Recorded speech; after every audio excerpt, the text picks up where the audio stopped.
I think we can get started. I know that some people might still be lost in the European Parliament trying to find their way here, but the room is pretty full, so I think we can give it a go.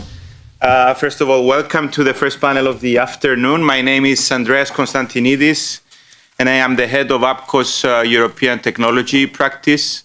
I will be hosting today, I will be moderating a digital identity panel.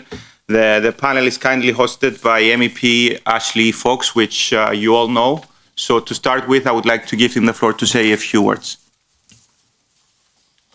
Well, thank you very much for your kind introduction. It's a pleasure to be here and also to have the opportunity to talk about something that isn't related to Brexit.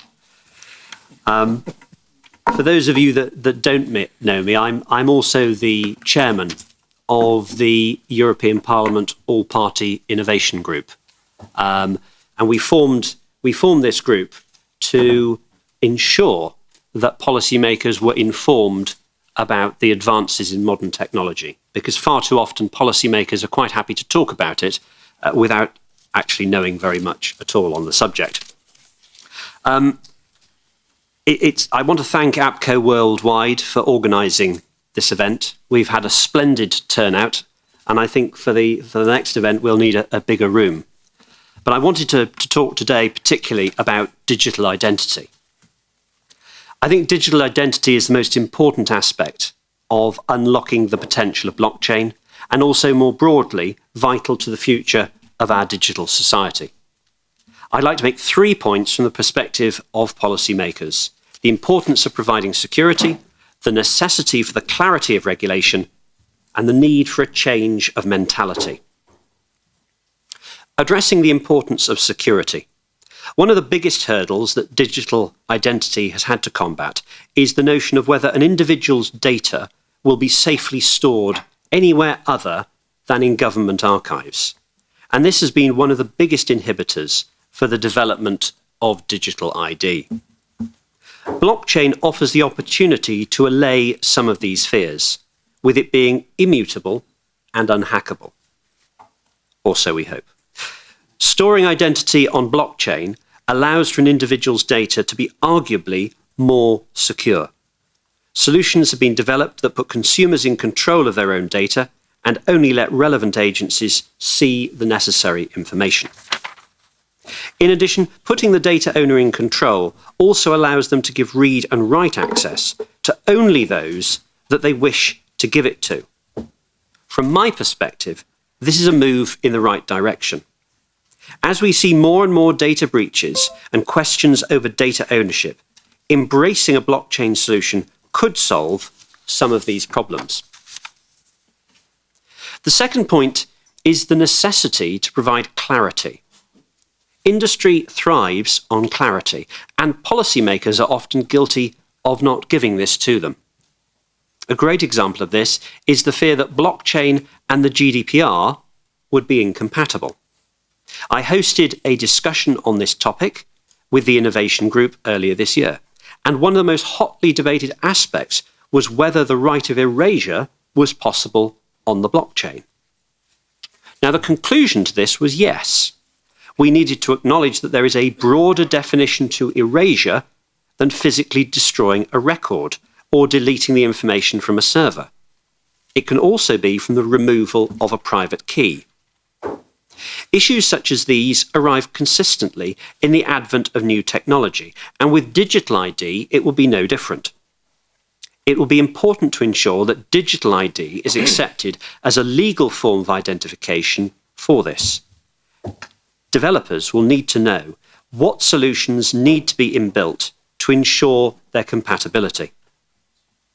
It is for this reason that I am a strong advocate of sandboxes, as I believe it gives entrepreneurs the opportunity to understand the regulatory environment that they have to comply with, but also gives supervisors the opportunity to learn about new technology and have a closer eye on the impact of it. The final point I'd like to make is one of needing to change mentality. This is a point I've made on a number of occasions in relation to PSD2, Payment Services Directive. However, it is also relevant here. When we look at identity and the information that is collected from us, the metrics of first name, last name, date of birth and address seem a little thin in comparison to the data available. Huge amounts of data are collected from us every day, whether that is spending habits or the articles we've read. Arguably, this information will be able to provide a better idea of an individual's identity than a name and address. However, I think when we are met with technological advances, it is often difficult to move ourselves out of the box of the familiar and to look to see how the technology can improve what we already have rather than the new opportunities it presents. We need to adapt what ID is to more than just what we were able to collect in the early 1900s. Digital ID on the blockchain offers this opportunity. Rather than just digitalizing existing identity, it can develop a system where identity can be created using the huge amounts of information collected. We can have new metrics, and this also has the potential of including a wider range of people who are excluded from previous IDs. Thank you for inviting me, and I look forward to the discussion. Thank you, Mr. Fox. I think the next person that can set the stage is Andrea Servida, Head of Unit for E-Government and Trust in the European Commission. Before becoming Head of Unit, he led the EIDAS task force, and we've known each other, in that domain for a number of years.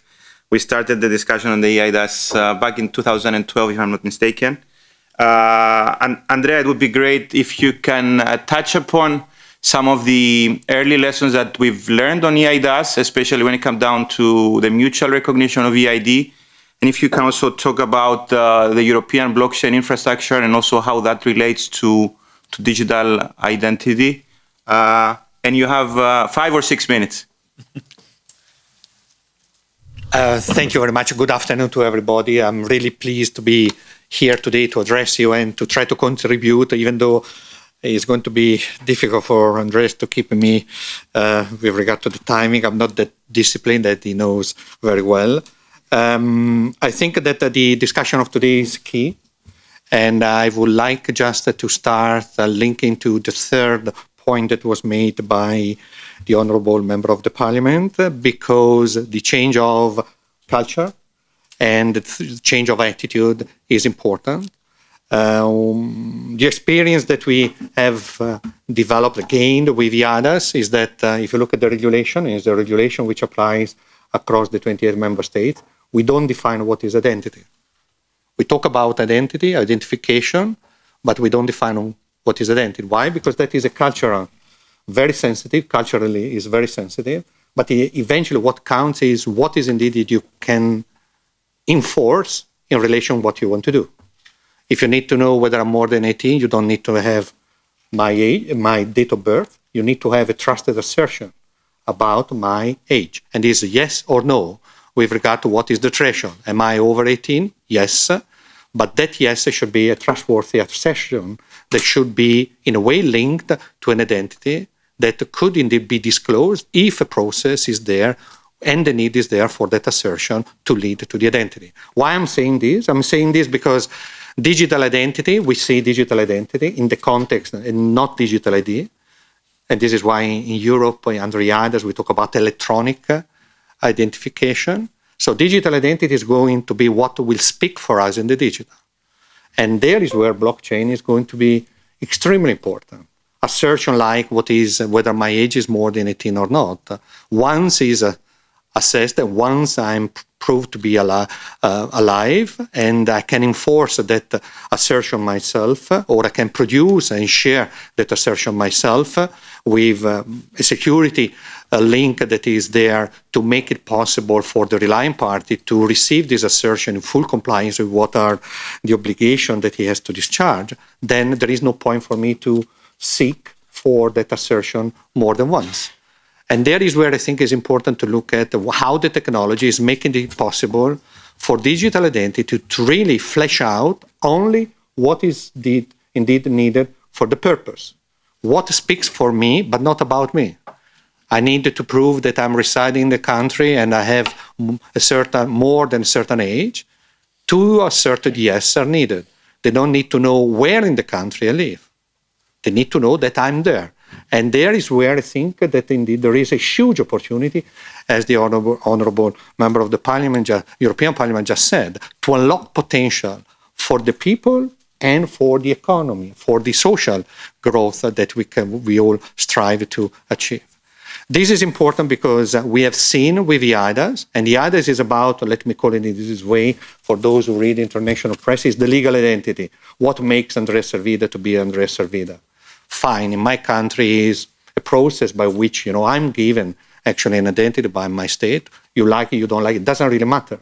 But associated to this process, there is the possibility for me to use digital representation of that identity to access public services in my country. I'm a citizen of Italy, I'm an Italian, but also a citizen of Europe. The EIDAS regulation allows me to rely, under certain conditions, on the use of these identification means to access services provided to me and to which I may be entitled by another public administration or in another member state. Is this of huge importance? Yes, it is. Because to some extent it provides a trust anchor across the member states of what in the digital is going to be the way in which we can leverage whatever we are relying upon at the national level for us to access services that are offered by the public sector. To some extent, it's like the passport. Passport is something that is regulated between countries, but is leveraged in particular in regulated environments where identity is to be proved for whatever reason. And this is why, for instance, in the work that we have been doing since, I would say, the adoption of EIDAS regulation 2014 and even before then, we have tried to make sure that in sector-specific legislation, the digital is taken into account in the right way. The most, I would say, outstanding,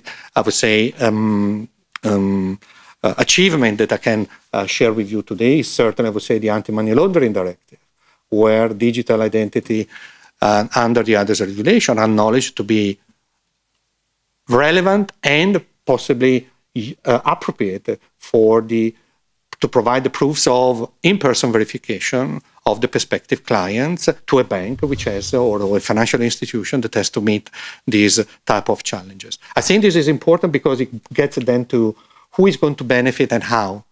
If we see what is indeed now available across the member states, and we have 24 countries now that are rolling out electronic identity for the purpose of accessing public services, we can leverage those investments to make the anchoring of the identity or whatever is going to speaks for us in the blockchain, but in the digital in general, to be enforceable, which will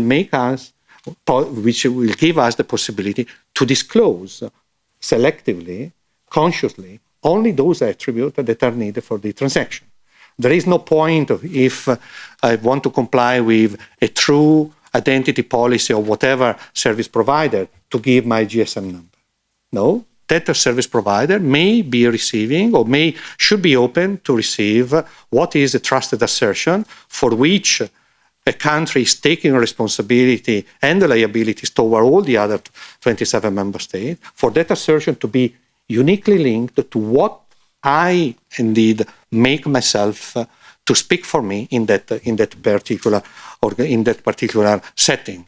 And this is important because, identity, digital identity, so not the full disclosure of all our personal data, as I think the honourable member of the Parliament just said, but what is indeed that is relevant in a way that can be enforced and linked in a unique and secure way to a distinguishable person, those disclosure will make us to be able to fully comply with GDPR. Data minimization is there.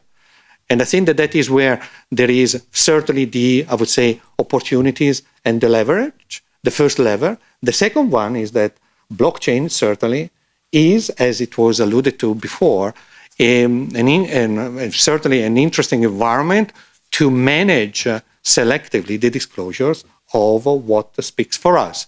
Proofs, assertion, attributes, with or without the associated information about my identity. but that can be done in a way that indeed is under my control. We need to reestablish the control of identity to those who are owning the data, whether it is natural person, legal person. Because if we don't do this, then of course, we are not going to benefit from what is the value that is created in a way that unfortunately now is transparent to most of the user with the data that we have. And this is seeding for the future. Because if we don't go down that path, it will be difficult to regain control. So when all these technology will be coupled with even more technologies, and we'll have infospheres, devices which will act on our behalf towards the digital. We have plenty of opportunities, potential for growth, potentials for enjoyment, seamless, and I would say secure, but the control is to be reestablished, and I think the GDPR goes in that direction. The blockchain goes in as a concept, as a model, goes in that direction.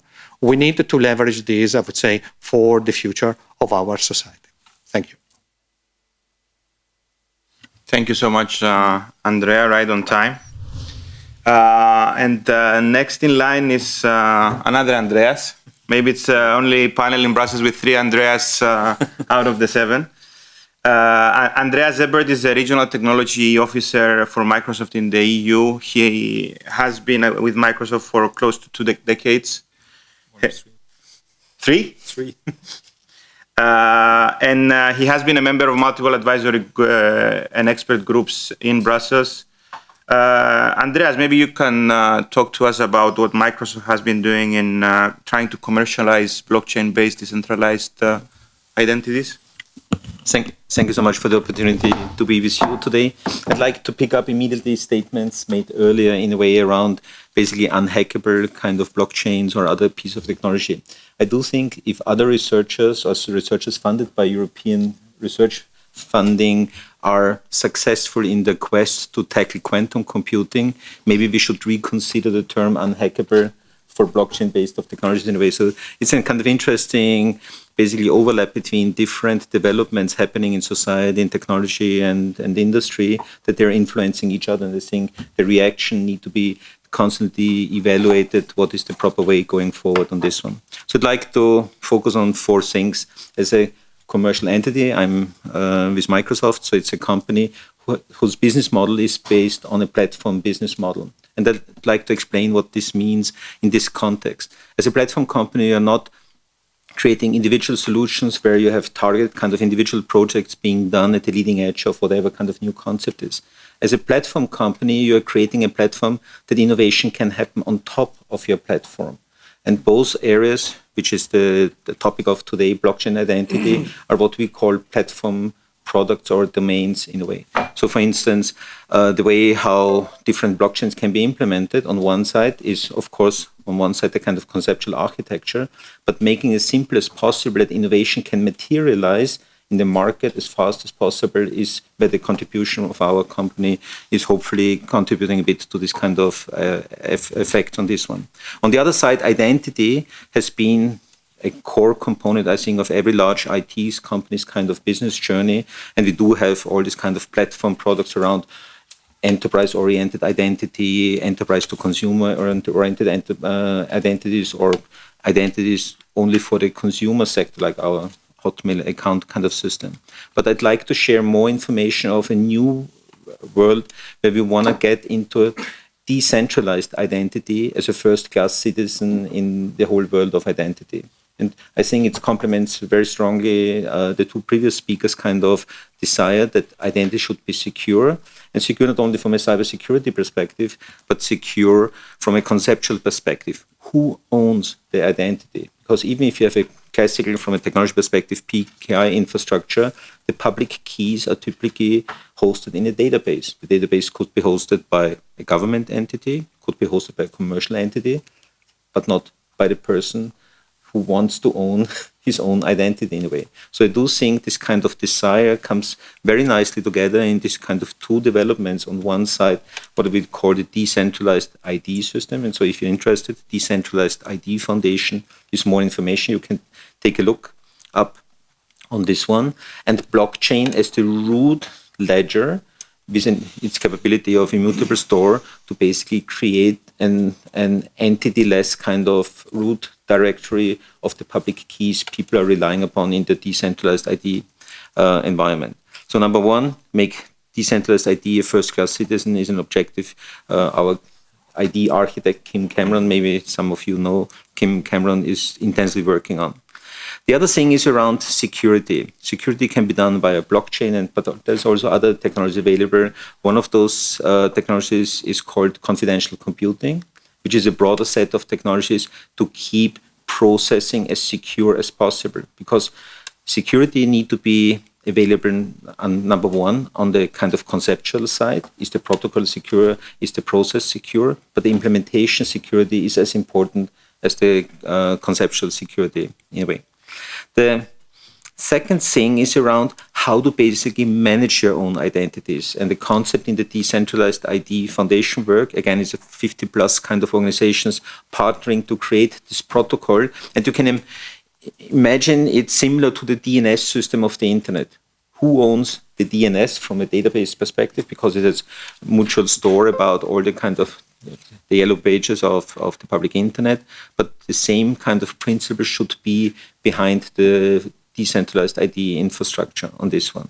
So imagine that you want to store your own identities, and it could be not only one, but it could be many, because you might publish some of your identities, others only for bilateral kind of interactions in a way. So you need to represent them. And so the concept being used there is called the identity hub, separating the concept of your identity with the physical representation and storage. Could be your device, it could be your car, it could be a network of different devices, so that you are not relying on the availability on a single physical device where your identity is being stored in a way. And so overlapping these kind of two concepts, consider blockchain as the root of trust in this decentralized self-sovereign identity, sometimes being called decentralized ID system. And there are multiple technology choices available for the transactional kind of side, that you have this tamper-proof audit log, all these kind of things. But the foundational root layer, I think, is one of those areas where blockchain is really uniquely positioned to provide value and create this kind of hook, then digital representations can be done. One quick comment on the GDPR side, because GDPR has been mentioned a couple of times. Is the blockchain exposed to GDPR? Yes, it is. Is there an area of investigation necessary? Yes, it is. But you can architect solutions around it, and it doesn't relieve any implementing party of the process side of compliance. Blockchain is a technology. GDPR compliance is a process compliance, which should be kind of technology agnostic, but it can be architected in the way how you can do that. Last comment on this one is, whenever you are implementing complex technology in a regulated world, like data protection or in regulated industries, think about the economics of compliance. And that's the reason why we focus so much on standardized services, because the significant part of the value proposition on those kind of standard services, that the economics of compliance is orders of magnitude better. It's like if you would build your own car, getting it certified for roadworthiness versus getting a car from a mass producer of cars where the type certification is from an economic perspective at a different scale. So thank you so much. Thank you so much, Andreas. I would like now to pass the floor to Nicole Sandler from Barclays. Nicole is leading on fintech and regtech policy at Barclays, and she also represents Barclays in a number of expert groups here in Brussels. Nicole, do you want to tell us what Barclays is doing in the space? First, I'd like to say thank you for having me today. So far, the conversation's been very interesting. We'll get to some points where we'll see that I'm not fully in agreement with some of the points that have been made, but I think that always makes for a good panel where someone can tell me that I'm wrong at the end of it. So in terms of Barclays, when we're looking at DLT solutions, we'll sit down, there'll be a group of us, whether it'll be someone from legal, someone from policy, someone from strategy, the tech architects, and we'll say, what are the problems that we want to solve? Now, sometimes blockchain will be the answer. Sometimes it won't. Sometimes it'll be part of a solution. When I think about identity, what are some of the key issues? Well, some of them are that it's very expensive to verify and authorize. So, for instance, I saw a statistic which said 3.3 billion was spent in the UK last year on maintenance and administration of KYC. That's a lot of money. When I'm looking at other problems, one of them would be, so I recently remortgaged my very small flat in London. When I remortgaged with my bank, I had to provide all of my identity documents again. It was the same bank, it was the same mortgage, I was just asking to do a remortgage on it. That's very frustrating. Now, if that's frustrating for me, who works at a bank, I can only imagine how frustrating that is for other people who don't have to deal with a bank every single day. Now, I know one of the points that was made earlier was about culture, and there's been a cultural change. So sometimes I'll go to panels and I'll have people say to me, it's very difficult to get banks to think about innovation. It's very difficult to get banks to look at AI and DLT and look at ways of solving problems. And I sit there and I say, well, I've worked at Barclays for a number of years. I've worked in tech policy for 5 years. There has been a shift in terms of legacy issues and legacy thinking, but I don't hold that I think it's difficult within banks and within the industry to get them to look at using technologies to solve problems. So I'm always a bit surprised by that. But I think it's also a cultural change just generally across the public. So if I said to my father, someone mentioned self-sovereign identity earlier. If I said to my father, Dad, you can hold your data and you're going to be in total control of it, and if something goes wrong, essentially it might be on you because you're going to hold all of the permissions, you're going to hold the keys, it's on you. I think my father would turn around to me and say, I don't really want to do that. Why would I want to do that? Someone else can hold my data. Someone else can do this. So it's also a change with it across the public as to what they want to be doing with their data. And I think it's not just about changes within the industry, it changes across the whole public and in different jurisdictions as well. You know, what someone might say in one jurisdiction when it comes to identity might not necessarily be the same in another jurisdiction. So I think someone mentioned earlier the sandbox solutions. Anyone that knows me knows that I'm a large fan of the sandbox. Barclays went into the FDA sandbox in cohort 3. And I think it's a great way to see where your test is hitting a regulatory perimeter. Now, do I think the sandbox was good for Barclays? And we did it actually with a number of third-party suppliers. Yes, I did. Do I think that Barclays and the third-party suppliers are the people that are going to benefit most from the sandbox? Absolutely not. I think the people that benefit the most are the regulators and the policymakers, because you can see where your test is hitting a perimeter. And that goes to the point of clarity that was mentioned earlier. People want to know what they're allowed to do.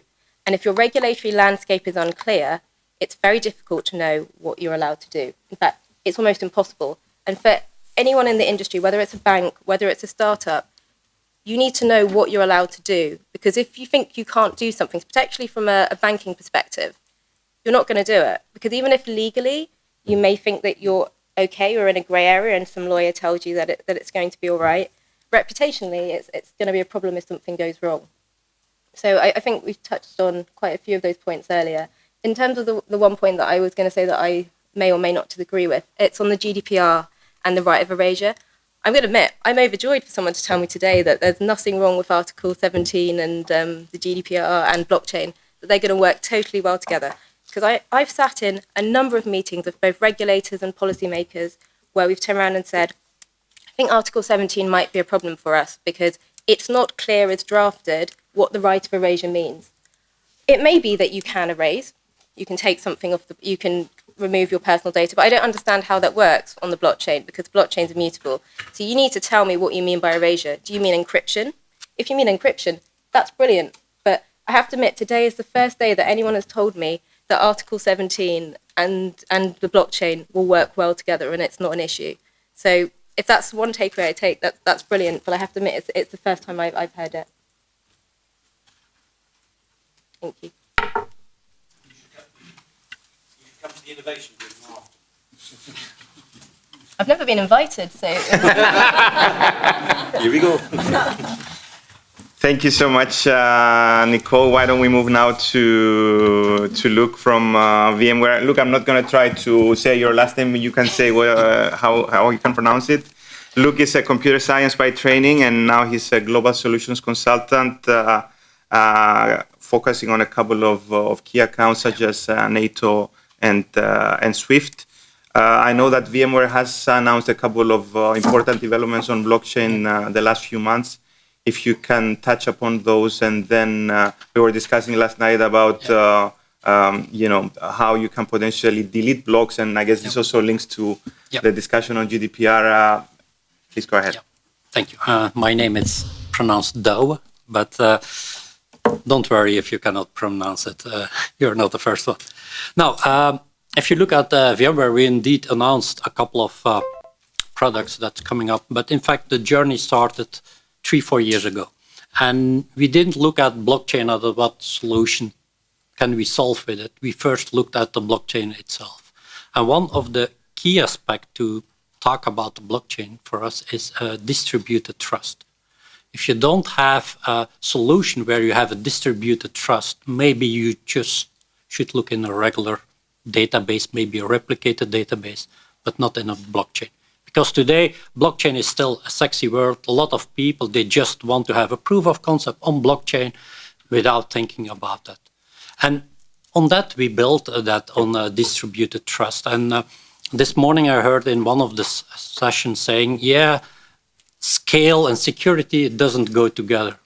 We don't agree with that. We looked into a consensus mechanism which can scale and provide security. And we call that Byzantine fault tolerant agreement. And in fact, the idea is that you're going to come to an agreement on what you put on the blockchain, the next block, knowing that some of your nodes may be compromised. Because we said security is safe. In blockchain, certainly if you look like at Bitcoin, we have like a security by numbers, but you cannot assure that every node will always be 100% sure. So we assuming that it's not always the case, but still that you have an agreement and that's secured. Now, once you have that, you can build on top of that. And what we were working on, it's what we called zero knowledge of proof. And the idea behind it is that you can prove that you have something without showing it. So also we call it verifiable claims. And a daily usage can be if somebody wants to buy alcohol and he has to show that he's from legal age, why does he not has to show an ID which his birth date on it? It's just good if you can prove, yes, I'm legal age. And that's all they have to know. So, and based on that, you can start building further on that. Another use case is like if you apply for a job and you want in your CV, you say, I have this education with this degree. If the company that wants to employ you wants to verify that, they cannot call to the school because the school would have hundreds of calls each day. That's not possible. But with verbal claims, you can show that your CV is correct. Because today, if you're applying for a job, and certainly if you're recruiting, it's not uncommon that the CVs are sometimes uplifted a little bit. But by doing that, you start building like an ID. And it's not an ID like we put your passport, we put it in a blockchain. It's an ID that can live on different blockchains. You can have like an educational institution making a blockchain where they put information on it, but you can have other blockchains. And for us, it's important, and we are also working on that, to connect those different blockchains together. And by doing that, you can buy trust. Now, to come back on ID, as part of my role, I was also in other sessions with NATO, and where they discuss also the use case of blockchain. And one of the use cases, it's like refugees that they're facing. So you have in a situation, it can be a war situation, but it can also be a civil disaster, something that happened. But certainly in a war scenario, by definition, the people who are fleeing from the country don't trust the government anymore. So then having an ID based provided by that government is not something that you can work. On top of that, in the world, there are more than 1 billion people who don't have any way to prove who they are. They don't have any papers. They don't have birth certificates. Okay, that's maybe uncommon in the Western world, but even I heard just before the meeting that even in the UK, we're talking about 1 million people that don't have all those needed papers. So, and then again, you can have a technology like blockchain helping there. And no, you will not have one entity who put there the identity, but you have to imagine situations like when an NGO like the Red Cross first time received the refugee, they register them in a blockchain. And further, when they have aided and they go further in the chain of help, the actions taken are noted down in the blockchain. And then later on, maybe they arrive in Europe, you have a chain that they can prove that they are from a certain country. Because we can see in the blockchain that the Red Cross met them the first time in Syria or in Lebanon or another place. Or at least you have some trust. And that's a different way of looking to an identity, but it's certainly a way worthwhile to investigating it. And that's, and we are, of course, commercial company. We want to bring our products, but what we made are on the consensus agreement, we open source it because we also recognize, like I said, you will have different blockchains connecting to each other. It will not only blockchains running on VMware technology, you will have them running at Microsoft, IBM technology. It's important that they can work together. And that's why we are open sourcing it, giving different partners, different integrators the possibility to connect those different blockchains together. Thank you so much, Luke, for your intervention. And last but not least, Karsten, do you want to tell us a bit about what you guys are doing at Sverity and the digital things that we were talking about before? Sure, yeah. Thank you for having me. My name is Karsten Stöcker. I founded a startup called Sverity, and Sverity is a combination of sphere and identity because the core hypotheses we have in the context of the fourth industrial revolution, so when the digital, physical, and biological spheres are bridged by new technologies, that we need an identity system that fulfills basically this requirement to connect human identities, living organisms' identities, with physical identities, with objects, with machines, with autonomous agents, and connect this with identities in the digital sphere. So that's what we basically do. We truly believe we need an interoperable system that can connect all these identities. We don't need a silo system, identities for vehicles, identities for people living in Portugal, identities for objects in a fast-moving consumer goods supply chain.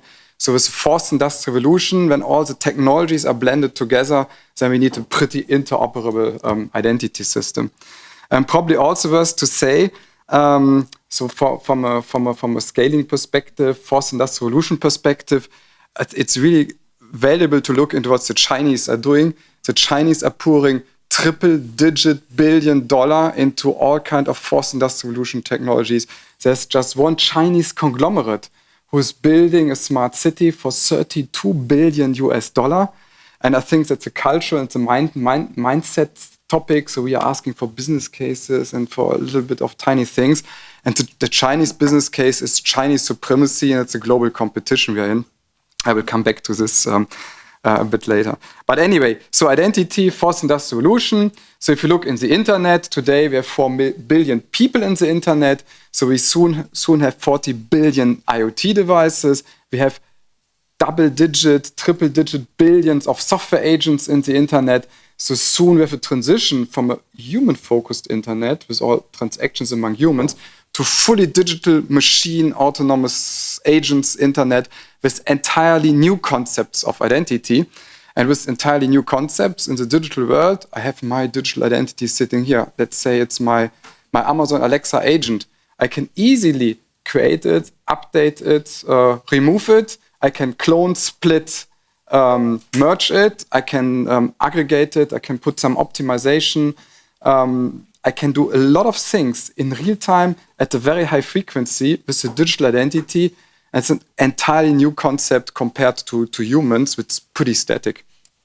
So in addition, so fourth industrial revolution, so we're very passionate about it. It's called by Gartner autonomous things. Some other people call it a thing with a ubiquitous agent. So it's basically identity is not static anymore. So with all the data sitting in the database, government database, blockchain database, whatever.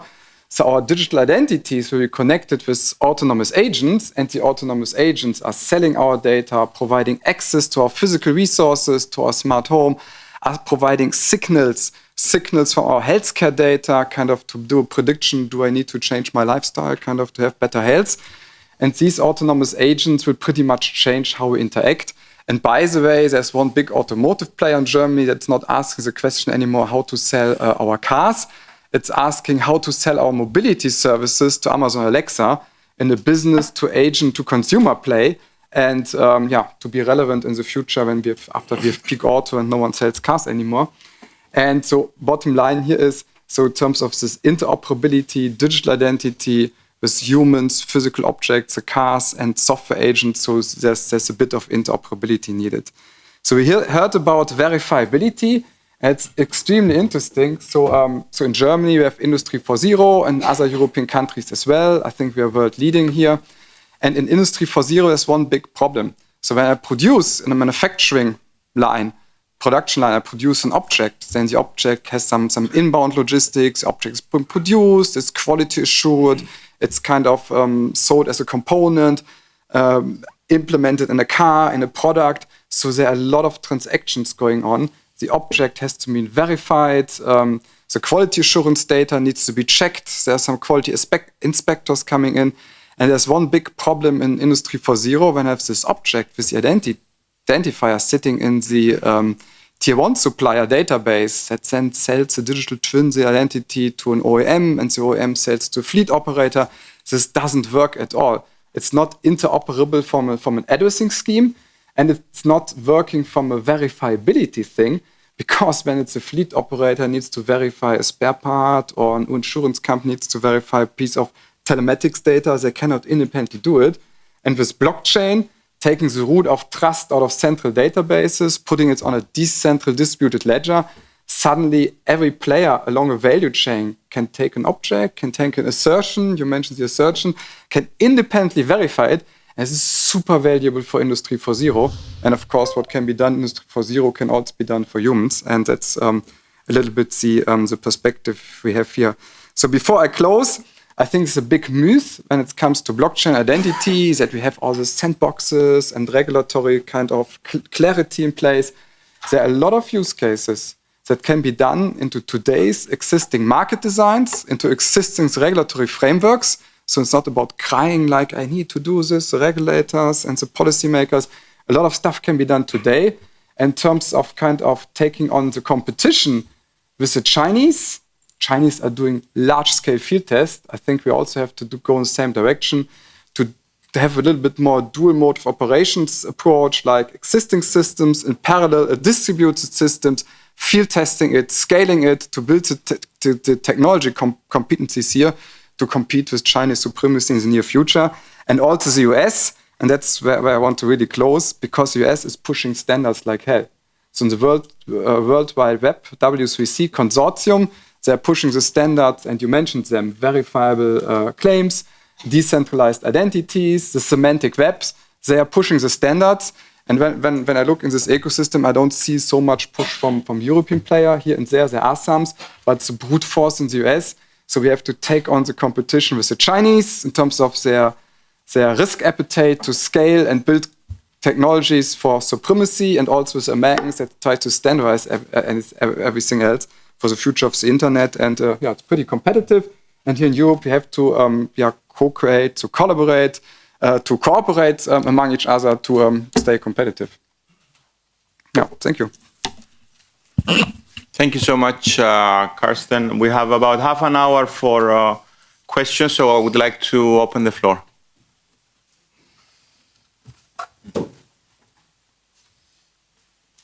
Everybody's shy after lunch? Then maybe I can ask Andrea. Andrea, talking about the EIDAS, do you think that we need to go back and revisit the EIDAS now that we're talking about blockchain and identity? Hopefully not, but I would like to get your thoughts on that. Whether we like it or not, in 2020 we have to come forward with a report on how EIDAS is working, what has been the impact. But certainly I would like to I would say, pick up on certain points that were made earlier. In particular, what I had the pleasure a couple of weeks ago, I was in a panel with the Prime Minister from Malta, and it was actually very proudly saying, oh, our country is the first country that has adopted a law on blockchain, actually a set of law on blockchain to enable, I would say, the way in which blockchain may deliver services, both for public, so public service, but even more importantly, for private sector. And what struck me is that he said, in a very proud way, we don't mention blockchain in the law, which is, I think, what should make us think a bit, because indeed what counts is to see and to try to capture whatever regulation, what is indeed that is going to enable, what are the principles, what are indeed the long-term, or I would say, those conditions that will nurture innovation and will stimulate innovation. Then today is blockchain, DLT, you call it whatever you like, but in the future we don't know. But certainly the blockchain, DLT, is bringing forward new elements that it's worth reflecting upon. And another issue related to this, and which is also linked to what was just said by Carsten, the 3.3 billion that are spent on every year on verifying identities. Of course, if we would be able to make the proofs of what is being verified to be portable, because digital allows this to do, then of course, you can make these spare resources or a lot of that bill to do something else. And in this respect, most of you know that indeed with EIDAS and the Anti-Money Laundering Directive, PSD2, which is indeed another example where ID, electronic identification, can play with regard, I would say, to meeting requirements for strong customer authentication as by the regulation. In this context, we are working with the GJust, with the GFISMA on indeed EID and KYC. The purpose being to make it portable, so that once Claire has done something in a branch, moving and asking for a mortgage elsewhere, she has not to go again. How this is being served, of course, a distributed ledger may become extremely important, but what I think is indeed important is to capture what is indeed to be unlocked in terms of regulatory issues that may impede now to this to happen. And of course, sandboxing in this respect is certainly something that we all welcome. Thank you, Andrea. Please. Can you get to a microphone, please? Thanks. And if you can tell your name as well. Ramesh. So I'm working with IEEE standards and also have a startup. So if we were to adopt the decentralized identity, who would pay for the infrastructure? Who would maintain the infrastructure?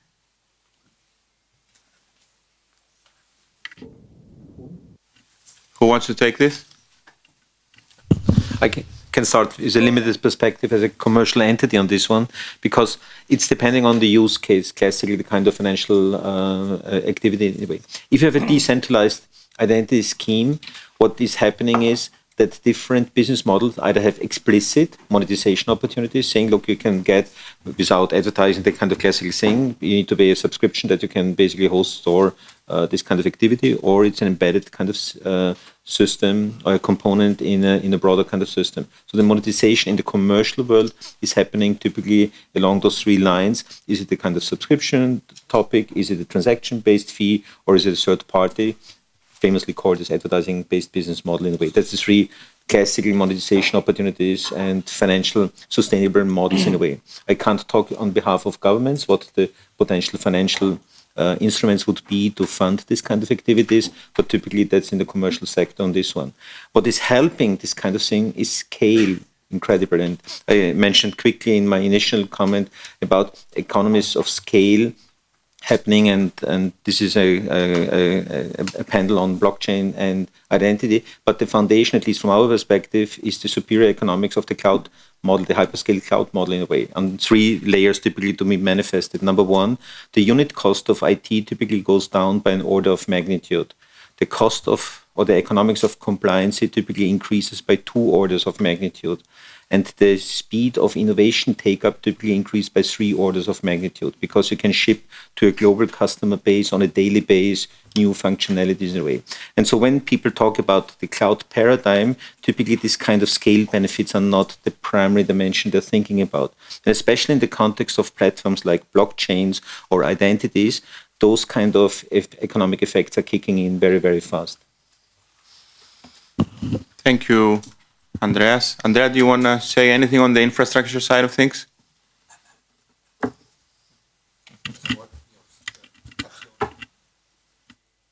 Okay.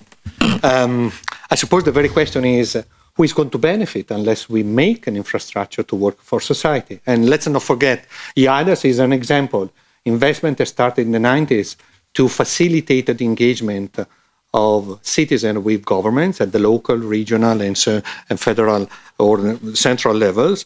But once you have done it, at the national, that could be leveraged to make easier for private sector and the user to be first secure, secondly to reach more transparency and a higher level of accountability in the digital, which are preconditions for security to be there, because otherwise there is no security, there is technical security, but nothing else. And even more importantly, it is much easier, I would say, to re-establish a kind of, fair balance between who is crunching the data, my identity data, and where the values is created, to whom the benefit goes.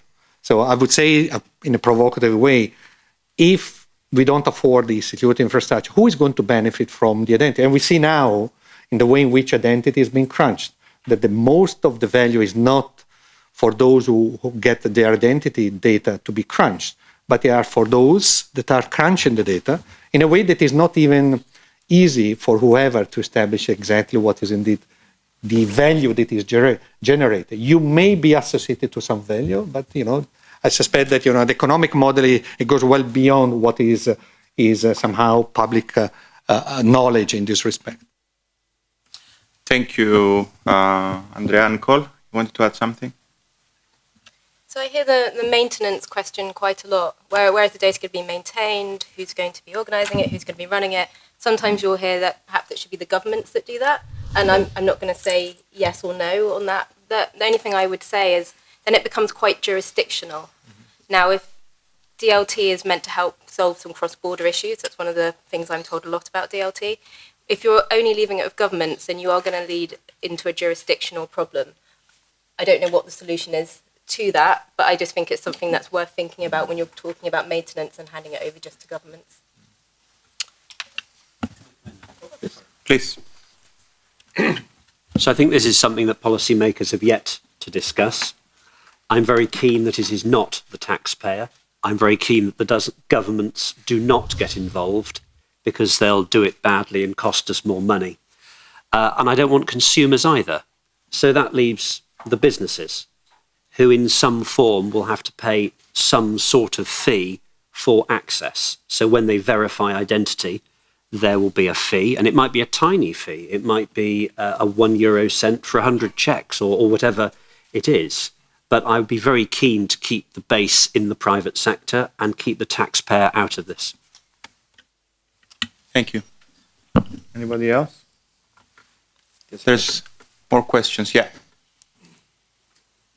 Thank you, Kai Wagner, also from an identity company. I'd like to just touch on this point made before, and what I would like to touch on is this question of where the government or where the European Union could be involved, especially in terms of standardization, because yes, it should be to companies, it should be to competition in the market, but for that we need a clear stance on standardization, we need a clear stance on where is the EIDAS and how is the EIDAS integrated into self-sovereign identity, and how is it integrated with these open standards we've been talking about with DIF, that was mentioned by Microsoft. We're also part of this as our company. And it's really about how can we establish a market that truly allows for competition. So we actually see these effects of prices going down, better utility coming from these different attribution sources, these kind of things.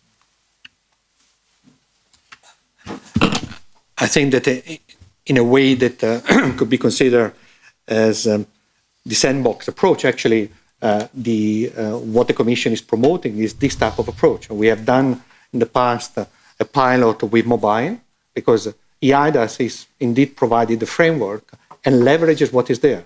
I'm from a country where identity is normally provided by public sector. I have an identity card since I'm 16, and electronic identity is also there. But what was notified under EIDAS was the private sector scheme, as in the UK. Why? Because there is a business there. If this is recognized by member states in the context of what can be enforced as credential to prove the identity up to the point of in-person verification of the legitimate holder of these credentials, then of course this becomes an asset for whoever is going to transact, either the user who may pay some fees or the recipient. If I have to, I would say, manage data to prove the identity of my prospective clients in the digital, I have to go via quite a demanding process if I do it without relying on a trust anchor that I may leverage for that purpose. I need to get a copy of document, which I have to maintain. I have to make them secure, to make them available, blah, blah, blah, blah. I could indeed have to take in risk management framework other measures, including, if I show up to a bank to get my identity plus, invoices or what, all these data, they have to be maintained, actualized if needed, and all the rest of it. If the digital identity is actually becomes transactional in the sense that can be relied upon as it is under the EIDAS, then of course, the business model emerge. But the member states should make the effort, as some member states have done, to open up this opportunity for the private sector to provision and to rely upon what is going to be somehow made recognized and enforceable cross-border. That is the first point. The second aspect related to your question is that when I have the trust anchor that is enforceable, then of course anything else that I need to transact is really what is matching the need to know principle. Do I need to prove, as it was said before, that I'm above a certain age? Yes.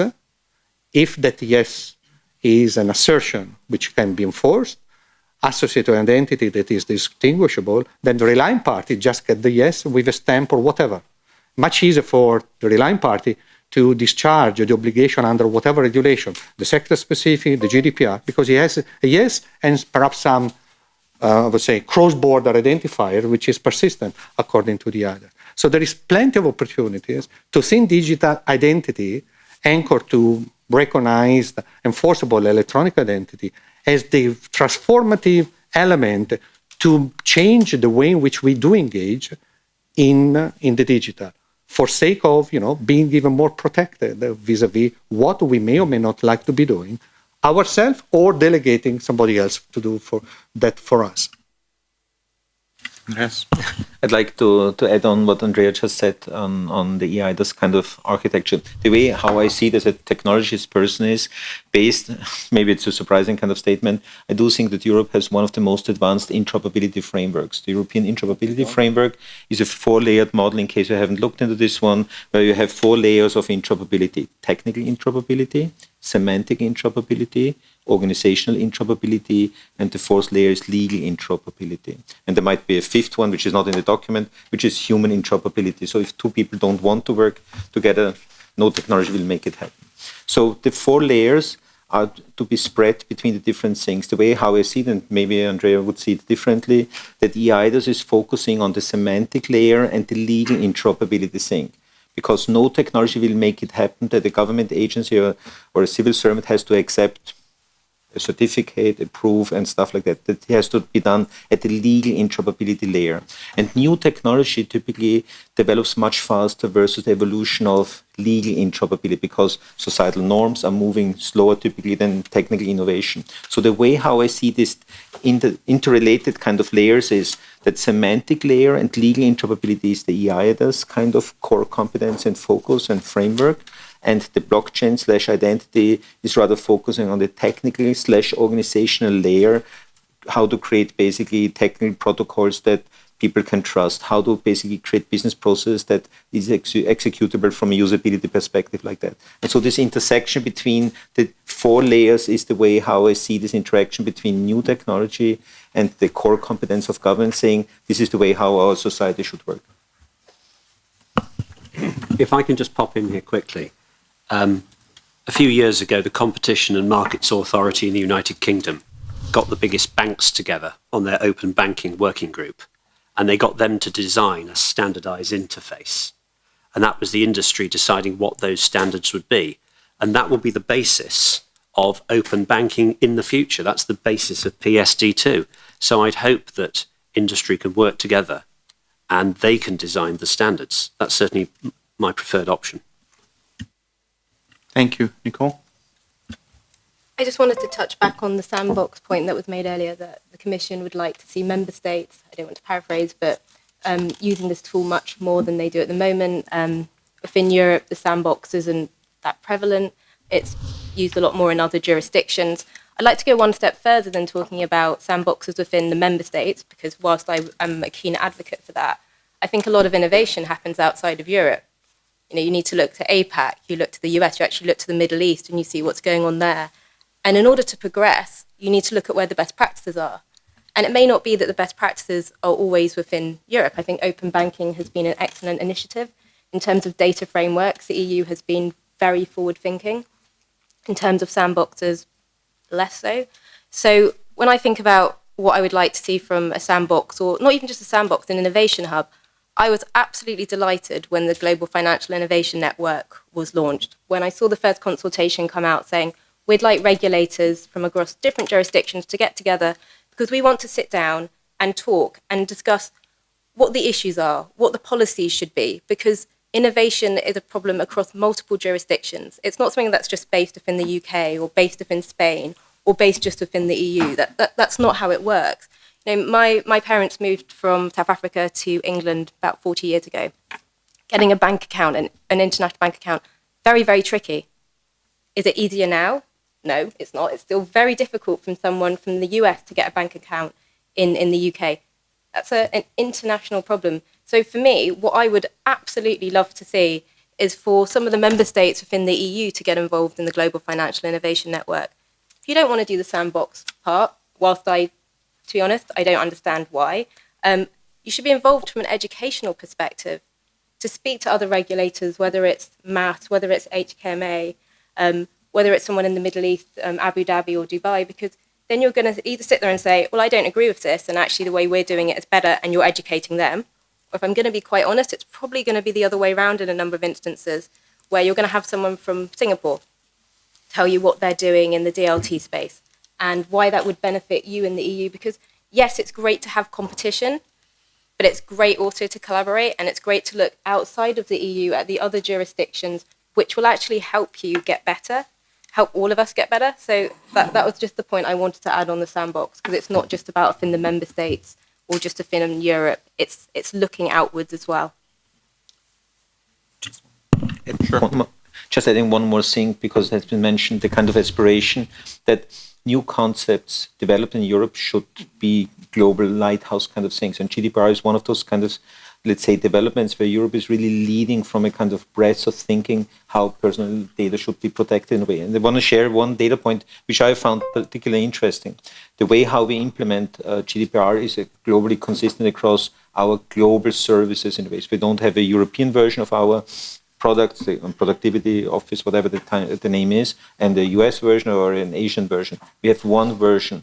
And so what we did was, given that it's a kind of industrialization of IT, we can measure how many people are asking for data access on getting information about their own data being stored in a service. So in the first 6 months, 5 million people executed their rights given by the GDPR to look into kind of data access. But most of the 5 million people were from outside Europe. So the country with the highest number of people benefiting from the developments in Europe were in US, 2 million people. The second one was Japan, and the third one was Germany, in a way. And so it's really visible globally that the standards set by Europe are used by humans and people on the planet. Thank you, Andreas. I saw a couple of hands on this over there. Yep. Hi, I'm Torben David with Bitkom, the German Digital Association. We've touched obviously on like how to create an interoperable identity solution, and it's all very exciting and something that we're also excited to support. But In Germany, we fight much more basic, ancient battles, you could say. For example, just last week, the federal minister for the chancellery at one of our conferences estimated that in Germany there's still 1,800 paper form requirements in German law. So even if we create the best solution to put identity on the blockchain or online and take control over the data back to the individuals, they might not actually be able to use that identity a whole lot because of the way that paper form is still embedded in national laws. Obviously, this is different from country to country. Germany is an extreme case. Other countries like Estonia basically do not have those requirements anymore. But is there something that you think, and that goes to everyone, I think, that you think the European level could do to facilitate the transformation back from the paper-based administration to the digital administration? The primary responsibility, the sovereign responsibility to intervene in that area is of the member states. So, and the way in which I would say we have been conducting, I would say, or the way in which the policy has been shaped up through the last 10, 12 years is about engaging the member states in building upon those good experiences, good, I would say, projects, which at the European level will drive the digital transformation cross-border, but also at the national level. In this respect, I can tell you that I'm very pleased to say that on the 21st of November, the regulation Single Digital Gateway was published on the official journal. That contains in Article 14 the first ever cross-border instantiation of provision on one solid principle related to the 21-22 procedures which are there. This means that of course, the one solid principle, which means that given the possibility to citizens and companies to consent for data to be fetched where the data are already stored, provided that, of course, they are available in digital forms, is actually there. But, that is already something that gives first a clear message that there is nothing that is indeed, I would say, making things complicated more than, I would say, resisting to the digital transformation. Digital transformation is to make life easier for our citizens, for our businesses, and it can be managed. But in order to be managed, in particular when you go to public sector, you have to have the trust anchor, that is the way in which I can digitally be reassured that the person, whether he's a natural person, legal person, because EIDAS cover both, the person that is acting digitally towards my administration is actually associated to an identity that has been verified, proved, and on which I can rely because there is a framework that allows me to do it. It seems very little, but certainly the more this will become the practice, the easier indeed will be also for, I would say, countries that have been a bit, I would say, less digital in the past, to see that is doable not just for sake of their citizens, but to make their citizens to benefit from what the scale, so Europe, is going to offer to them as a person, as entrepreneurs, as a businessman, as a consumer, because that is where it boils down to. So we are driving this with, the EIDAS, with the one solid principle, with the action plans, with other legislation. I mean, global dimension was alluded to. The Financial Action Task Force, which is about anti-money laundering, is now tailored to what in Europe will be anti-money laundering number 3. We are number 5. The digital is being now pushed there, and we are paving the way. There is being taken as a reference for sake of making it possible for business to leverage this. We are working the UNCTRA level to make digital trust services and the digital identity to be recognized in the trade dimension, business to business. Once it's there, then of course you can make the federating approach to become the practice. And this will have a repercussion also at the national level, because you can't be digital cross-border, you're not digital national, because expectations are created to push also government to act more quickly.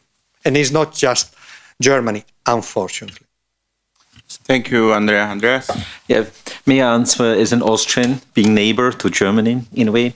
I do think there's a couple of preconditions which are helping to accelerate this kind of thing. I'm very proud as an Austrian and European citizen that our country started to get very deep into the kind of foundational things, addressing the cultural sentiment kind of thing and the foundational stuff. So we changed the constitution for two things for accelerate e-government services. Number one, the concept of original fundamentally changed from a paper-based original, ultimately proof of ownership, proof of truth in court, and the digital representation typically used to simplify business processes, to the reverse order saying the digital copy is the original, ultimately holding in court, and you get a paper copy for human readability kind of thing. So this foundational thing accelerated significantly the uptake of digital services in government, but also the culture of identity. We have sectorial identifier, which is the second thing, which I'm very proud about in my country, that we say, how do we balance properly the power of identity, but also the risk using digital identities? And so what it's called sectorial identifiers, that every single ministry has a different slice of your identity, and they need a court order to recombine it back to basically do something between cross ministries kind of thing. So this is something where I think every country has to address the kind of cultural resistance to accelerate the uptake of technology. Carsten, any thoughts on Germany? Yeah, so thoughts on Germany. I think, I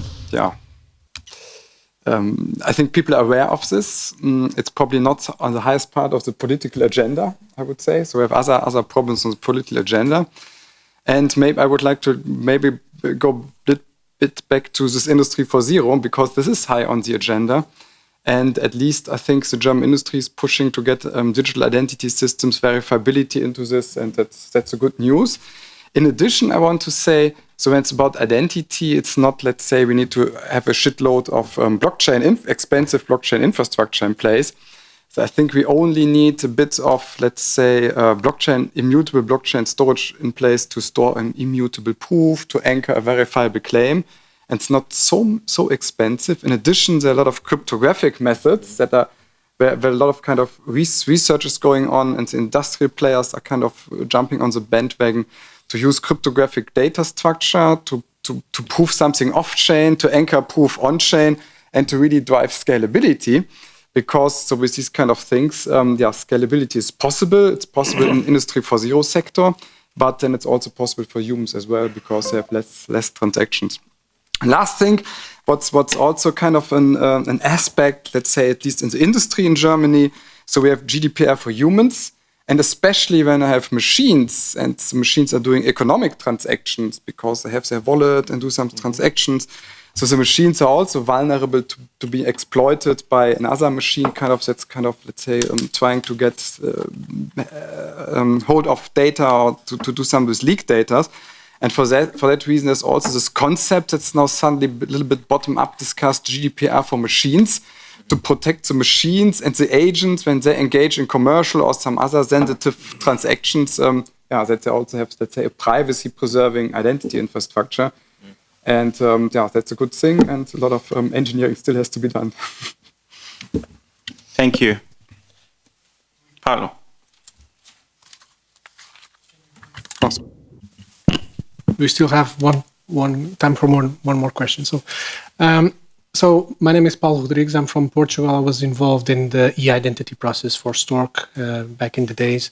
So I remember the challenge back then when, we have this model of funding so that we can create the infrastructure, and then we try to allure business partners into the process so that they can be part of the sustainability model. So I fully agree with Mr. Ashley when they say we shouldn't push on the taxpayer. We should have the business to pay for the benefit of having certified attributes. That is one way of doing things. And this discussion has diverged a little bit from blockchain itself, and I would like to reframe it in terms of blockchain, in a sense that blockchain is kind of a sum of three different key features, which is distributed systems, which is token economics, and it's cybersecurity or cryptographic. And I would like to focus on the token economics of it, because if we look into the example of Bitcoin that started this whole conversation more than 10 years ago, the beauty of the academic process is the token economics, is the alignment of incentives of the participants in this model. So the system is self-sustainable, which is totally different but from what we're discussing here. We're discussing a top-down approach where we fund and when we try to engage, and from an approach of alignment of incentives, you simply create the framework or the legal framework, and then the system by itself is sustainable. So my question to the panel is foreseen in this discussion around identity to work upon the alignment of incentives, of finding some framework to have a token economic coupled with the identity process. Thank you. Any takers? So I can answer this from a technical perspective. So a couple of people are looking into cryptoeconomic incentive models that people put infrastructure in place. So with Bitcoin, we have the problem that you just burn energy for doing this hashing. And I think, so when you look into the basic needs of identity, it's key management and to be able to do privacy-preserving transactions. And there are a couple of technologies, such as multi-party computation. And that leads the vision we have to combine multi-party computation with a cryptoeconomic incentive model, that people put the technology in place, the privacy-preserving technology in place, that the citizen can use it for their identity transactions, for their digital twins, digital me's, whatever they have. That's a let's say, a little bit of a technology push. That what we are doing, provide incentives to put privacy-preserving technology in place, exactly as in the Bitcoin example, but not for a cryptocurrency, primarily for an identity system. Just want to add one comment. I think if you expect that out of the government, you put like a blockchain with identity in there and you expect industry to fund it, it might be turned out in the other way, because what you will see is that industry, if they have a use case, they will apply it, having implement their own ID and then fund it because they use it, they have a business use of it. So be prepared to accept that there exist different IDs. If I look to personally, I'm a Belgian citizen in Europe, so I will have an ID in Europe, but I'm working for an American company. We'd be very surprised that American company, if they're using an ID, that will be based on a European model or rules. So they will have the European ones.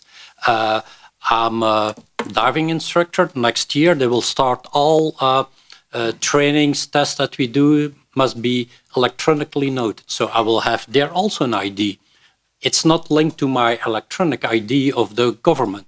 So people will have maybe dozens of different IDs. And I think you need to be prepared to cope with that and to link them together. I don't believe will be one ID. I said it in the beginning. It's not like my passport that I put in the blockchain. If you try to do that, I don't think it will succeed. You will look into synergies and in use cases. And in the beginning, it will be learning, and maybe sometimes it will fail, and you build on that. But if you think that you will have an overall with all IDs and everybody using that, personally, I don't believe in that. Thanks. Quick comment, Andreas, because we are over time. Super quick comment on this one. You mentioned let's say, what is holding us back to uptake this kind of thing. A couple of quick comments on this one. We had this European experience that grid computing was funded out of public money, but it didn't create a new economic model. So when the public funding stopped, the model didn't survive. Cloud was a let's say, technically same thing, but a different economic model behind it. AI is a nice example for blockchain. So in the last 12 months, I don't know if people paid attention to this one, the cost of AI models went down by a factor of 500. because hardware, software, algorithms, data availability, all these things created network effects on this one. We see the very same in the blockchain domain as well, because you can run blockchain in your own server, you could go to the cloud in virtual machines, but you can use it on micropayment with serverless infrastructure as well. So each one has orders of magnitude better efficiency. So the objective of have innovation diffusion is to keep the cost of failure down, that people have a safeground, a kind of sandbox, an economic sandbox to test out new innovations, to find the proper business model bottom up, because top down, it might be the wrong guidance getting top down in a way. But there's a lot of network effects happening underneath. Thank you, Andreas. Mr. Fox, any closing remarks? I was very glad he agreed with me.